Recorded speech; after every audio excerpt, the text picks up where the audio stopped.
आज हम कुछ अपने नए टॉपिक्स लेकर आए हैं। आज हम लोग कूलम्ब्स लॉ के न्यूमेरिकल के बारे में डिस्कस करेंगे। स्टूडेंट हमारा पहला न्यूमेरिकल देखिएगा क्या कहता है। A ball of P 10 gram carries a positive charge of 5 × 10⁻⁸ coulomb. What must be the nature and the magnitude of charge that should be given to another ball Q?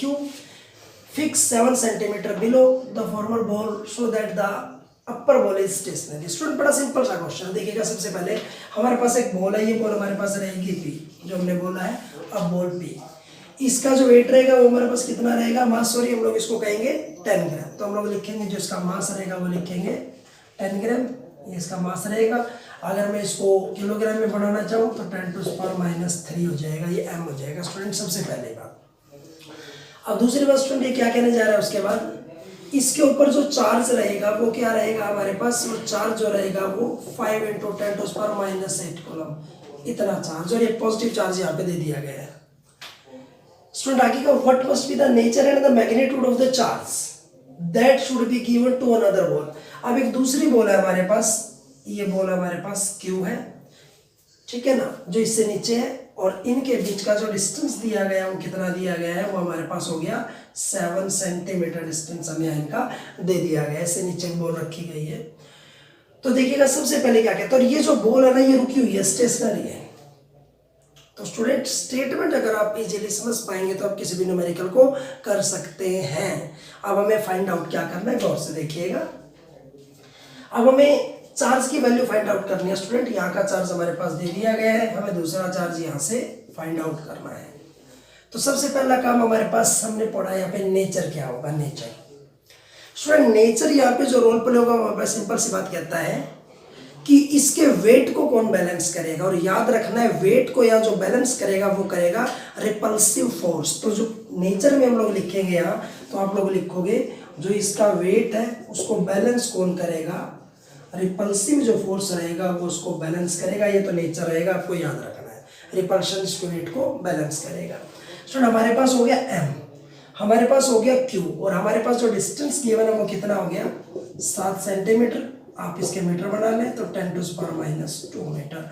ये चीजें हमारे पास given है। हमें चाहिए क्या, स्टूडेंट फॉर्मूला कहता है F = 1/4πε0 Q1 Q2/r²। ये अपना फॉर्मूला होता है।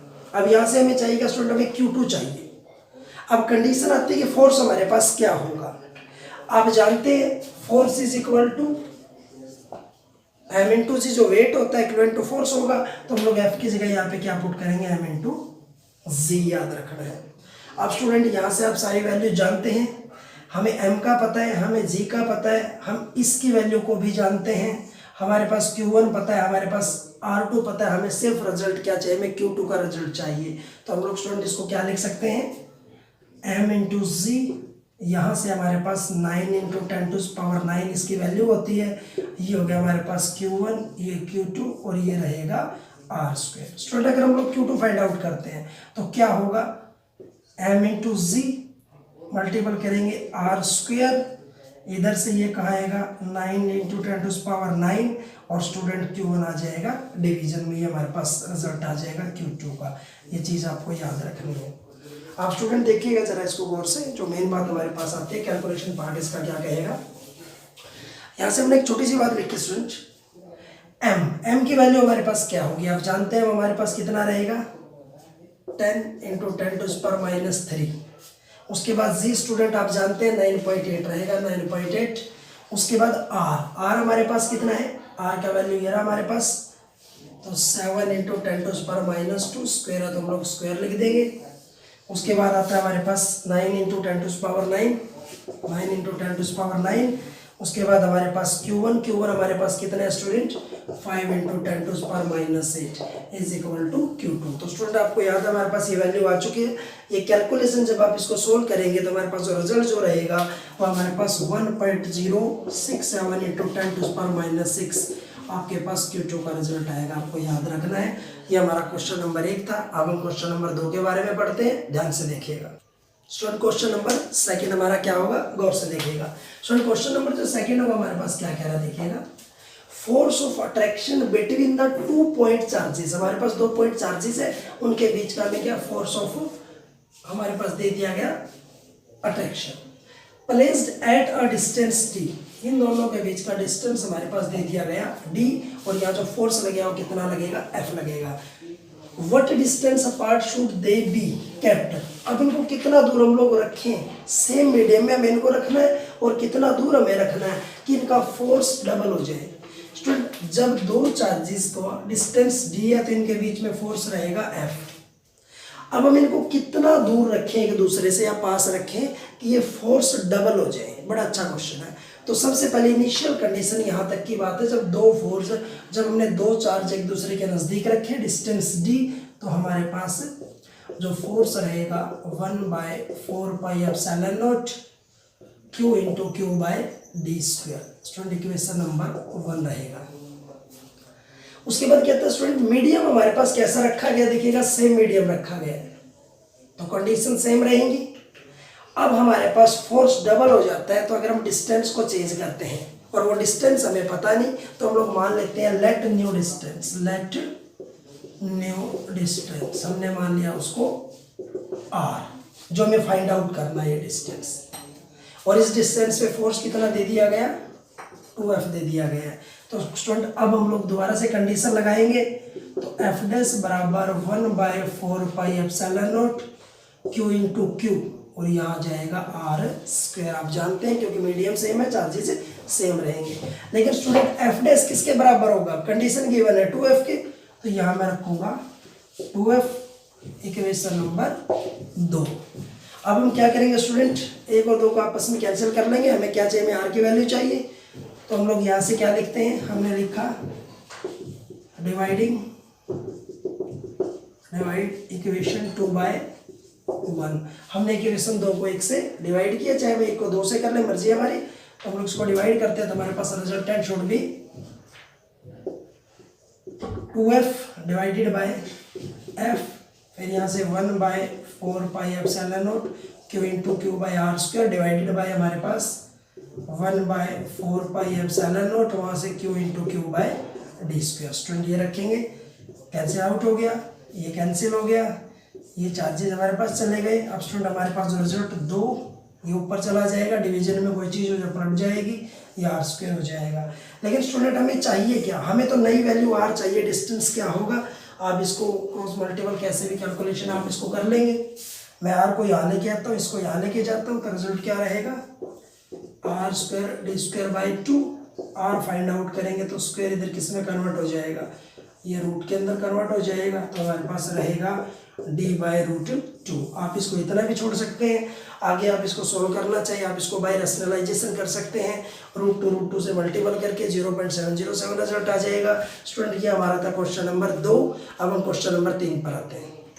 स्टूडेंट अगली प्रॉब्लम हमारी देखिएगा, क्या कहते हैं, 2 charge particle having charges 2 × 10⁻⁸ coulomb, each are joined by an insulating string of length 1 meter and the system is kept on a smooth horizontal table. Find the tension in the string. सुन पहले statement समझिएगा। हमारे पास एक smooth table है, कोई हमारे पास smooth table है, इसके ऊपर हमने क्या किया, एक रस्सी के साथ 2 चार्ज पार्टिकल बंधे हुए हैं, एक चार्ज पार्टिकल ये रहा, एक चार्ज पार्टिकल ये रहा, इनको हमने एक रस्सी से बांध दिया। रस्सी कैसी है, इंसुलेटिंग है, और चार्जेस की वैल्यू कितनी दे दी गई है, 2 × 10⁻⁸ और ये 2 × 10⁻⁸, और बीच का जो डिस्टेंस दे दिया गया वो दे दिया गया 1 मीटर। स्टूडेंट हमें टेंशन चाहिए। स्टूडेंट हमारे पास क्या कहते हैं, 2 चार्जेस हैं, देखिएगा, चाहे चार्जेस पॉजिटिव हो चाहे चार्जेस नेगेटिव हो, सेम चार्जेस की यहाँ बात हो रही है। हमने मान लिया अगर ये चार्ज पॉजिटिव और ये चार्ज पॉजिटिव, दोनों चार्ज पॉजिटिव है। आप जानते हैं कि पॉजिटिव चार्ज एक दूसरे को रिपेल करेंगे, और ये चार्ज जो रिपेल करेंगे, इनका जो रिपल्शन का फोर्स होगा वही रस्सी में खिंचाव टेंशन पैदा करेगा। ये दोनों चार्जेस एक दूसरे को रिपेल करेंगे, और जो रिपल्शन का फोर्स होगा वही टेंशन पैदा करेगा, और ये जो रिपल्शन का फोर्स होगा वो हमारे पास कौन सा होगा, कूलम फोर्स होगा। तो स्टूडेंट ये हमारे पास हमने लिखा Q1 Q2 वैल्यू 2 × 10⁻⁸ कूलम दे दिया गया, बीच का जो डिस्टेंस दे दिया गया हमारे पास 1 मीटर दे दिया गया। हमें चाहिए टेंशन, और टेंशन हमारे पास इक्विवेलेंट टू द, आप लिख सकते हैं यहाँ, tension is equivalent to the force due to repulsion, due to repulsion आप लोग इसको लिख सकते हैं। ध्यान रखना रिपल्शन की वजह से। तो स्टूडेंट ये हमारे पास क्या होगा 1/4πε0 Q1 Q2 bye are square. तो हम लोग यहाँ क्या लिखेंगे, आप जानते हैं इसकी वैल्यू क्या है कि 9 × 10⁻⁹।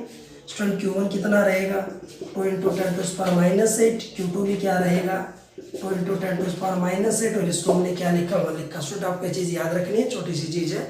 अगर हम इसको कैलकुलेट करते हैं तो हमारे पास 3.06 × 10⁻⁴ हमारे पास रहेगा 6। स्टूडेंट कई बार क्या होता है प्लस से और माइनस से में हम लोग फंस जाते हैं। अब कैलकुलेशन करेंगे ना, देखिए -8 8 16 कैलकुलेट करेंगे तो हमारे पास इतना रिजल्ट आ जाएगा। ये हमारे पास था न्यूमेरिकल नंबर 3। अब हमारे पास आ रहा है न्यूमेरिकल नंबर 4। शुरू करते हैं हम लोग न्यूमेरिकल नंबर 4। स्टूडेंट हमारा क्वेश्चन नंबर 4 गौर से देखिएगा, सबसे इंपॉर्टेंट फिजिक्स का क्वेश्चन मैं आपको बताने जा रहा हूँ, गौर से सुनिएगा। स्टूडेंट अगर आपको स्टेटमेंट समझ में आ जाए, इस स्टेटमेंट को और भी कई तरीके से उलझाया जा सकता है। इसी स्टेटमेंट को हम लोग यूँ कह सकते थे कि 2 चार्ज मेटेलिक सफियर है आइडेंटिकल ए एंड बी, जिनमें से हम कह सकते थे एक को हमने बांधा किसी नायलॉन के थ्रेड से, बी को हमने किसी दूसरे इंसुलेटिंग थ्रेड से बांध दिया। फिर हम 2 सी और डी 2 सफियर ले लेंगे। सी को हम क्या करेंगे किसी इंसुलेटिंग चीज़ से ऐड करेंगे और डी को हम किसी इंसुलेटिंग दूसरी चीज़ से ऐड करेंगे। फिर हम ए और सी को जोड़ देंगे, बी और डी को जोड़ देंगे, फिर उनको अलग कर लेंगे, उनके बीच का डिस्टेंस बताएंगे जब ए और बी नज़दीक आएंगे। गंदे से गंदा ऐसे हो सकता है। अब मैं इसकी बात कहने जा रहा हूँ, गौर से सुनिएगा। स्टूडेंट हमारे पास इसने कहा कि 2 मेटेलिक सफियर है, मैंने यहाँ लिखे मेटेलिक सफियर ए और दूसरा मेटेलिक सफियर बी, और दोनों के बीच का ये डिस्टेंस जो रखा है वो हमने थोड़ा बड़ा बना देते हैं हम। ए ये रहेगा बी और बीच का डिस्टेंस रहेगा डी। इस कंडीशन में स्टूडेंट हमारे पास जो फोर्स रहेगा वो रहेगा 1/4πε0 Q × Q/d²। इक्वेशन नंबर 1 जो इनिशियल कंडीशन है कि 2 charge metallic sphere A and B are separated by distance d। जब ए और बी डी दूरी से अलग कर दिया जाता है तो वहाँ पे जो फोर्स लगे रिपल्सिव उसकी वैल्यू ये रहेगी। उसके बाद स्टूडेंट क्या कहता है, now sphere A and B are touched with 2 uncharged sphere. अब ये जो ए और बी है ना, इनको सी और डी से, ये ए हो गया स्टूडेंट, ये हो गया हमारे पास बी, इनको हम सी और डी से क्या करेंगे, वहां से हम लोग इनको टच कर देंगे, इसको सी के साथ और इसको डी के साथ। अब आप जानते हैं ए पे चार्ज क्यू था, बी पे क्यू था, सी और डी अनचार्ज है, कोई चार्ज नहीं इनके ऊपर। अब आप चार्ज की प्रॉपर्टी जानते हैं स्टूडेंट कि Q + Q/2, इनका चार्ज जितना, मान लो हम ऐसा मान लेते इस पे चार्ज 4 होता है, इस पे 2 होता, इनको जोड़ते तो 6 हो जाता, ठीक है ना। और अगर हम इनको फिर अलग करते तो चार्ज आधा आधा टूट जाता। तो अब इस टोटल के ऊपर चार्ज Q है और इस टोटल के ऊपर चार्ज कितना है Q है। अब हम इन दोनों को अलग करेंगे तो A पे चार्ज Q/2 और C पे भी चार्ज Q/2, आधा आधा चार्ज हो जाता है, नियम होता है। अब देखिएगा B पे Q और D पे कोई चार्ज नहीं है, इनका टोटल चार्ज जुड़ के कितना हो गया Q। अगर हम इनको अलग करेंगे तो इस पे भी Q/2 और इस पे भी Q/2, आधा आधा चार्ज रह जाएगा इस नियम से। उसके बाद हमने क्या कहा कि फिर हम इनको, now B is brought close to A, फिर मैं B को A के पास लेके आता हूं, मैं A को लेकर आ गया B के पास ले आया। अब इस कंडीशन में चार्ज क्या है, A पे Q/2 और B पे भी Q/2, लेकिन यहां हमने कंडीशन क्या लगाई है, distance between them is half of the initial value. इनके बीच का डिस्टेंस शुरू में d था, अब जब इनको नजदीक लेकर आए तो इनिशियल वैल्यू का आधा था, तो डिस्टेंस हमारे पास कितना रह जाएगा d/2।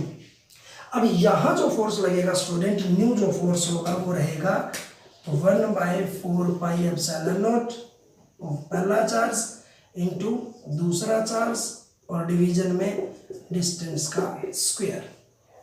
तो स्टूडेंट हमारे पास रिजल्ट जो रहेगा F' बराबर 1/4πε0। यहाँ से क्या होगा, जब हम इसको सोल्व करेंगे Q × Q/4 d²/4 cancel out हो गया। अब देखिएगा स्टूडेंट ये रिजल्ट किसके बराबर आ गया, इनिशियल फोर्स के बराबर आ गया। तो इसको मैं क्या लिख सकता हूँ यहाँ से, ये result is equal to F'। तो यहाँ बोला हमारे पास किसके बराबर हो जाएगा, F' is equal to F। ये क्वेश्चन आपको याद रखना है। तो स्टूडेंट कभी भी चार्जेस जो होते हैं हमारे पास, अगर आपको वो चार्जेस, अगर 3 चार्ज भी जोड़ने पड़ जाएं, और फिर जैसे कि क्वेश्चन आता है हमारे पास, A के ऊपर चार्ज हो गया 6, बी पे चार्ज हो गया हमारे पास 2 और सी पे चार्ज हो गया हमारे पास, हमने मान लिया 3। ठीक है, हमने अगर इन दोनों को जोड़ा या इसी को मैं 7 मान लूँ कैलकुलेशन के लिए, चार्ज हो गया। अगर मैं ए बी सी तीनों को जोड़ता हूं तो नेट चार्ज कितना होगा, 6, 2, 8 और 7 15। अब अगर मैं इनको दोबारा से अलग करता हूं तो चार्ज इक्वली डिस्ट्रीब्यूट होंगे। मैं 15 को 3 से डिवाइड कर दूंगा, सब पे चार्ज कितना होगा, 5 5 होगा। नियम कहता है, वही नियम मैंने यहाँ फॉलो किया है। स्टूडेंट आज के हमारे न्यूमेरिकल थे, हमारे साथ बने रहिएगा, आगे और भी अच्छे अच्छे न्यूमेरिकल आपके लिए लेकर आएंगे। Thank you.